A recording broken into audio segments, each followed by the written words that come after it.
Right, so I have this Bissell PowerTrak Revolution here. So, this has been serviced, been sitting, and that's because when I serviced it, I forgot to service the motor also, so I figured I'd just go ahead and show that.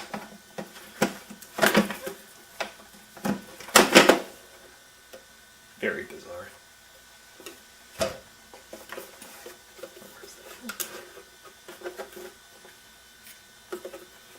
What was it? That not quite like other things. Forgot about that. And anyway, this was made by. It was made in Korea by Samsung, and the motor sounds abysmal. It sounds like bearings. So what I'll do is pull it to shreds.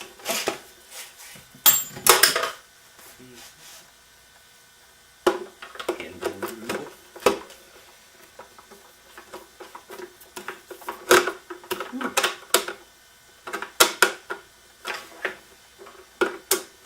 Having trouble finding the screw back there. Right off of that.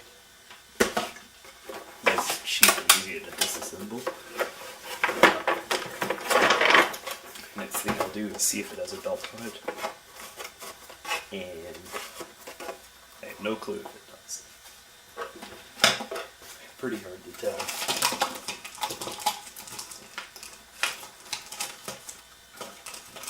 Certain vacuum cleaner themed YouTubers parts back there.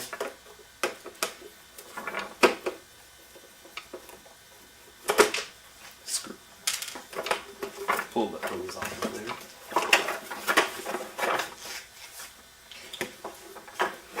Incline it. And screws. Screws. More screws. Get all of the screws that hold this off of it, or this on it off of there. One good thing about these Bissell uprights is they're rather easy to assemble and disassemble because they're cheaply made. Screws over there. So the base is off of it. Hey, and it's semi-outdoor sit. It's gotten a little mold in the brush, which is fine. It's the filter tray with no filter. For some reason. Glad I didn't rub it. Screwdriver right, so the rest of it doesn't need to be cleaned, serviced, or anything like that. I guess first I should take the headlight off of it.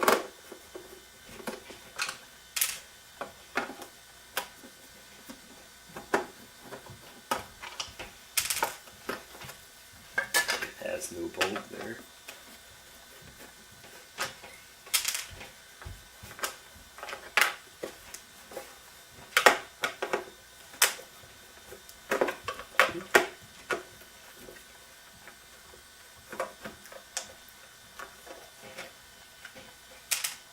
Alright, so after the quick cutscene, I've removed all of the screws, removed the cord, or all of the screws for this panel here, and it comes off here. I don't know if this is recommended, but you just lock the cords and it rips right off there. I've taken a picture of this just so I remember how it goes in there.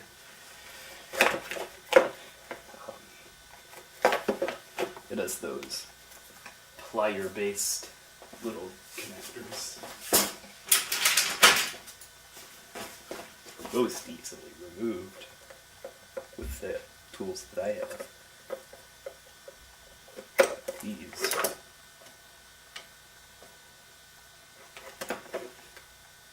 maybe potentially.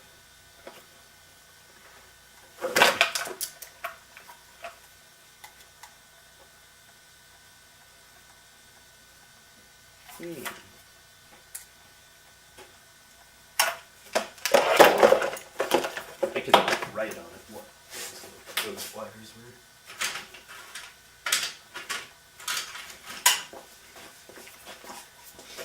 So, black.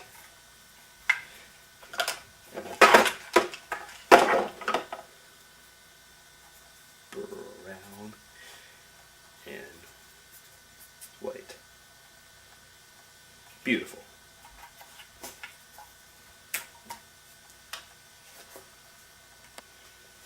Alright, after a quick scene change and a framing change, it appears that I already had this motor apart, but I just forgot to service it, I guess. If I remember correctly, this was about the time when I was doing about 3 Bissells at once, so I probably did forget this one. Now all of those other 3 Bissells have probably been scrapped or sold. Right, what I have here is an impact driver, and those are 12mm on the Samsung ones. And a little impact bit here. And oh, also, these are left-hand thread. And you just drop all of the nuts. So, washer, nut, washer, then the little spacer type washer. And I'll use the drill for this one, because they have such fine thread on this that you can't, it takes forever to do it by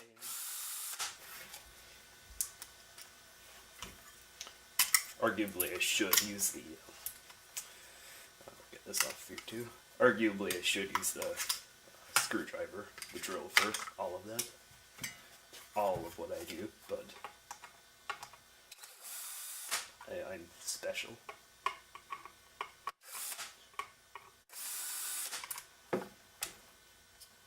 All the same screws, pretty much, except the ones for the brushes.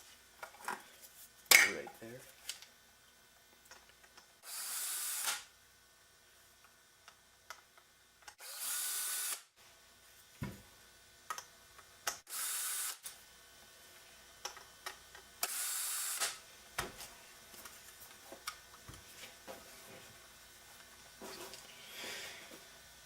Alright, quick scene change again.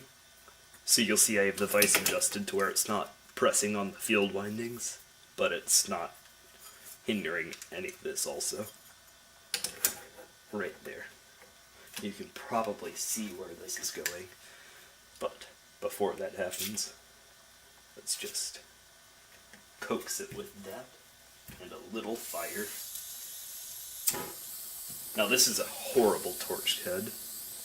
It runs way too rich and doesn't get hot, but it's hot enough for this use. So you just wait,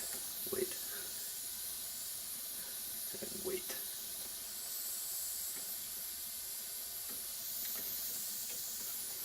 So the reason that I don't just hammer it out of there or press it out of there, ideally you should probably press it, is the bearings have been glued into the housing itself. Samsung did that for some reason, even though it's spring mounted on there. And the fitment of the shaft of the armature right there to the bearing is a little loose, so the bearing likes to slide on the shaft instead of sliding out of the housing. Which, going this way, removing isn't such a bad problem, but you'll see in a moment why that is a problem. It's easier to heat it. And there. Just splash boiling hot. Whatchamacallit, WD-40 on me. Got that one a little hot, maybe.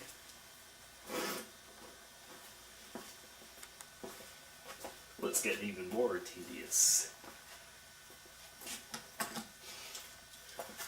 Also, a good thing to do is to lose the thrust washer, which is right here it's also glued in there, as you can see zoomed actually. And this little piece here, maybe spend about 30 minutes looking for that. Interesting, for good measure. This is a really weak piece of sheet metal here. So easy to distort it. So what you do here is you use whatever means possible, probably the least kosher of all of it. Burn the armature there a little, and give it a little bit of coaxing in. Just flatten it half together and push it out there.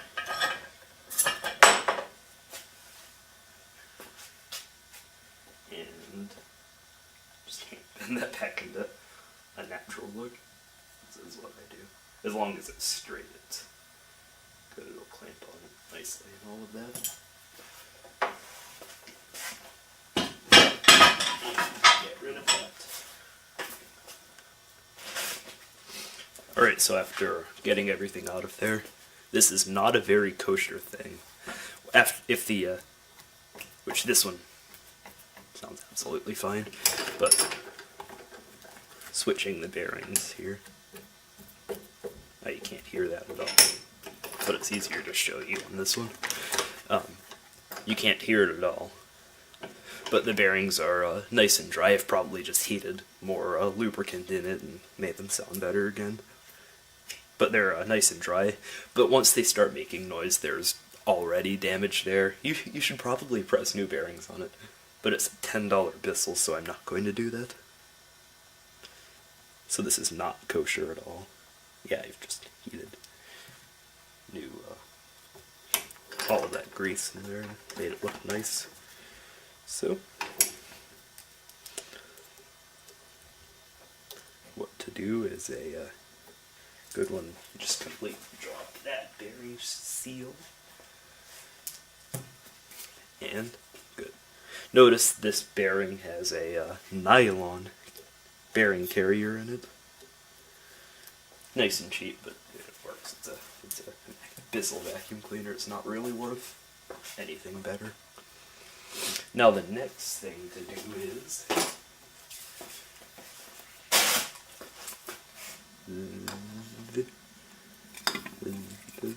this. Alright, so I've cleaned it with the brake parts cleaner to get all of the old grease, dirt, and everything out of it, and I've blasted it all dry with compressed air, so it wouldn't surprise me if the air compressor just starts running. A good thing to forget to do is to clean your seals and put dirty seals back on it.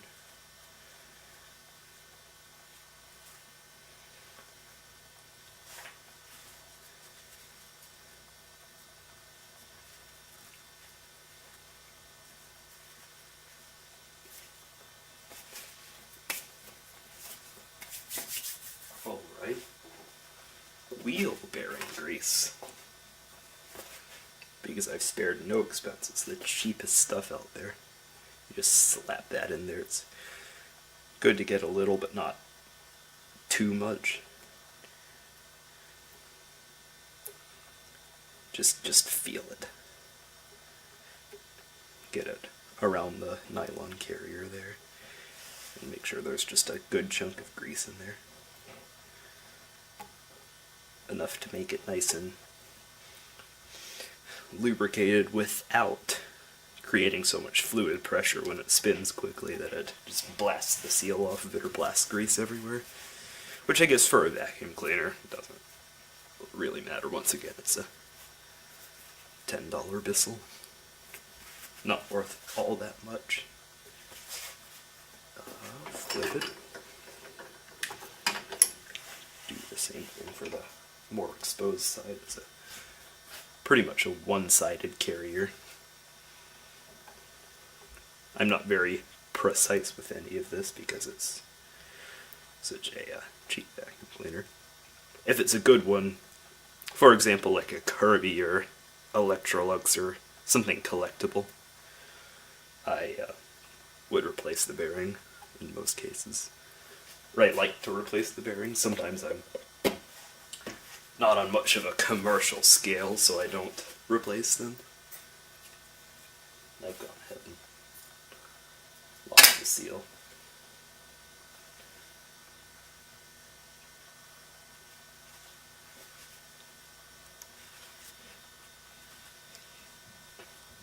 Alright, a good return.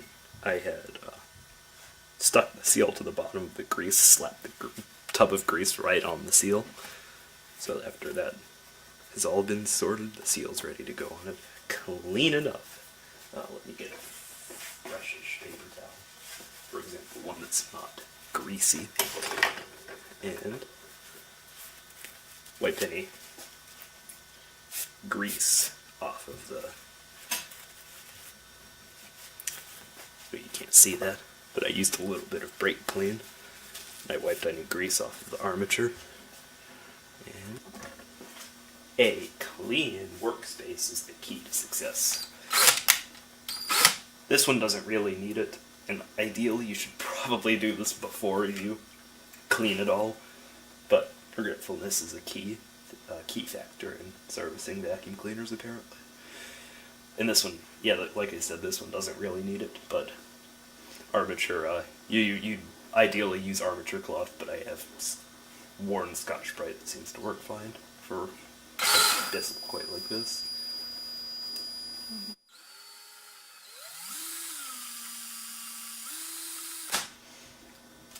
Clean enough.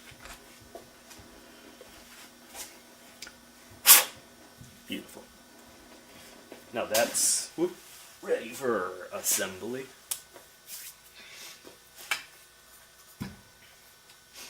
Alright, so a lot of people have noticed this, but a good reason a lot of these Samsungs are louder is feel that or hear that. You can't feel a thing.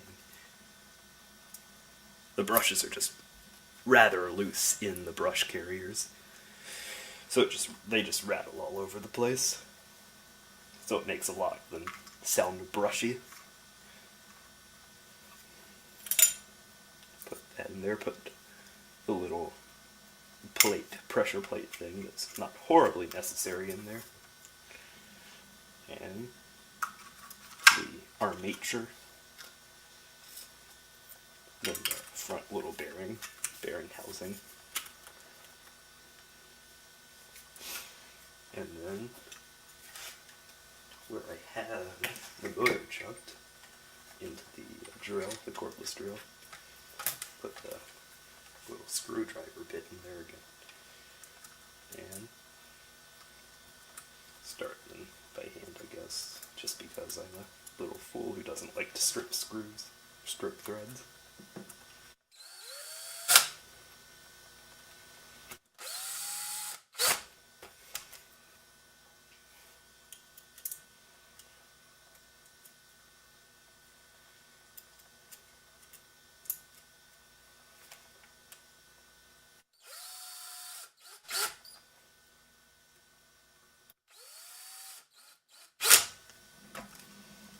Good right there.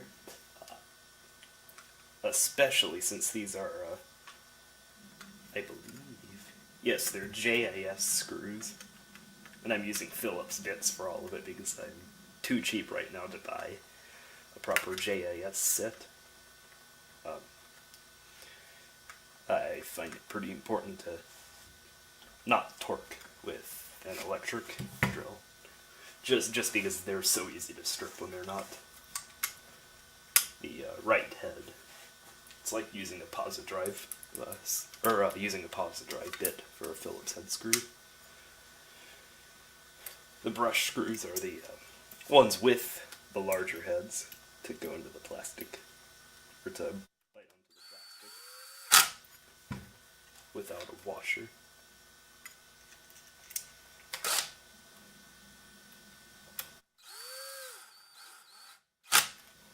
Because washers cost time and money in manufacturing.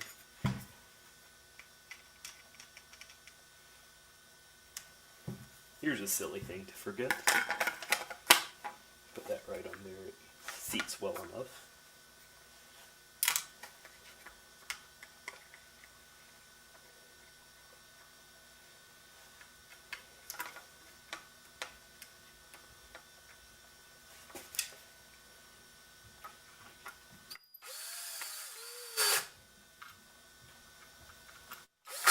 Woo. Just trample the screw off of there. Go wild with all of it. Now we put the blower back on there. One thing I've noticed with the Samsung blowers used in the Bissells, so I've recently serviced a Samsung Quiet Jet. Lot better job than this. Or I did a lot better job than this on servicing it. But this uses no angles in the stamps or anything like that. Such a cheap and easy thing to manufacture. And then the Quiet Jet had a fan more similar to that, with a taper and more constant volume in the blades and all of that. So we've put the spacer on here, the back washer. Actually, are they the same size? Yeah, they're the same size. Sometimes they're different sizes. Blower, washer, and drop the nut.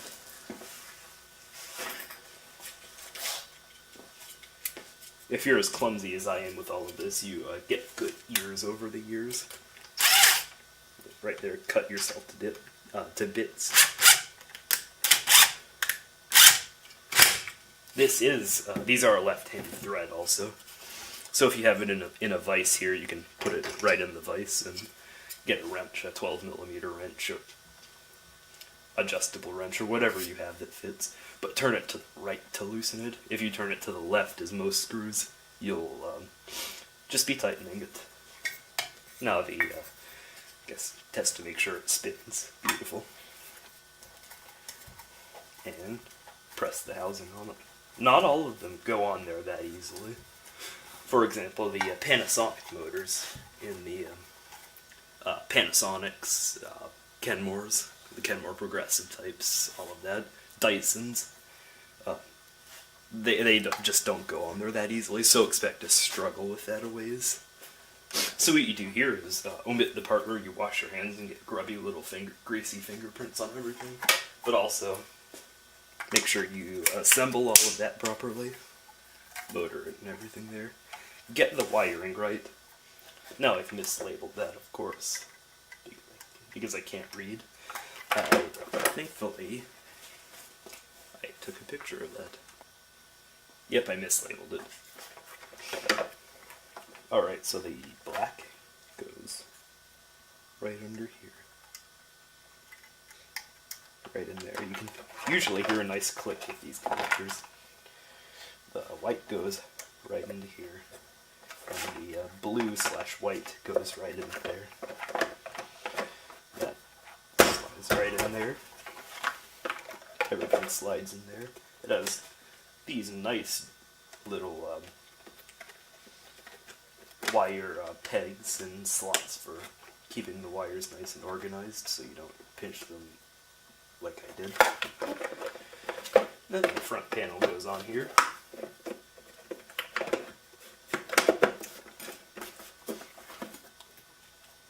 Then what I do usually is use the screwdriver, put about 2 screws on there.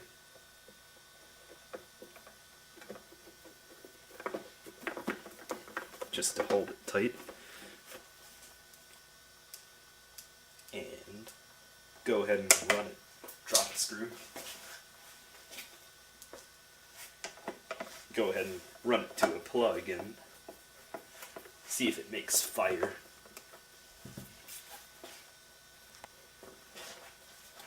Alright, it's plugged in the wall and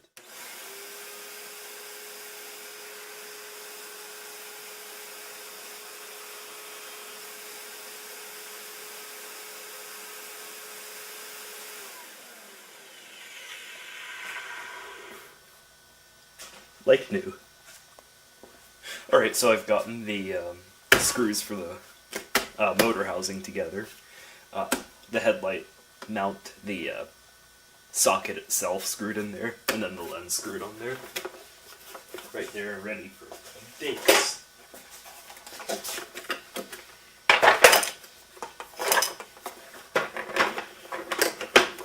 Slide the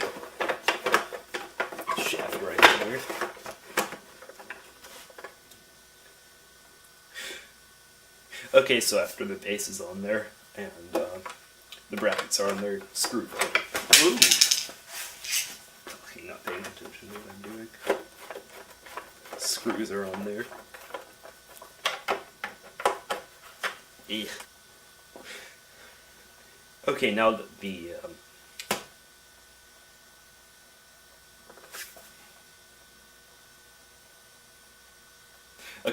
motor housing has been screwed on there, the light socket has been screwed on there, and the headlight was screwed on there. You insert the base on it, belt side first, put it in there, and remember these brackets are directional. They aren't the same or interchangeable in this particular unit. I believe in the newer ones it's more streamlined and they are interchangeable.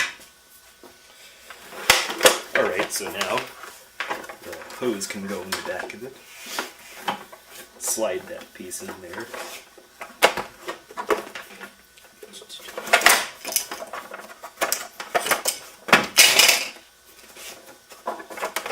So slide that piece in there and get it ready to just screw right on there.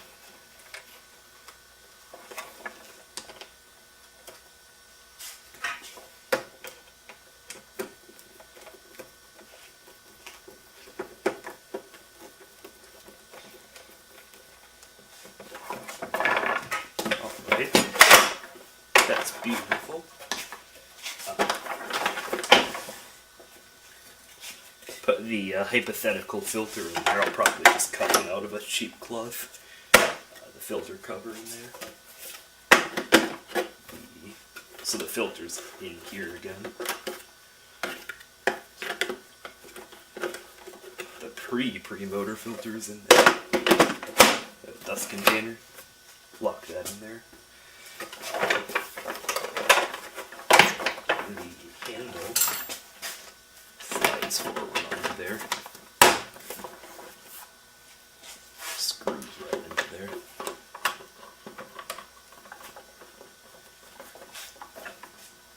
Oh, wonderful framing.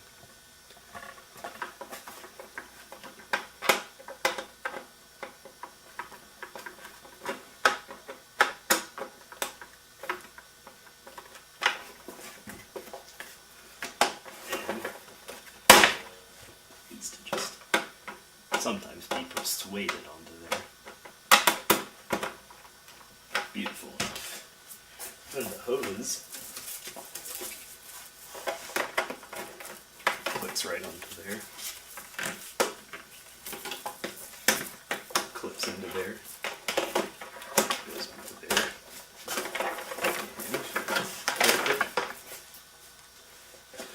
Alright, so now that it's assembled, it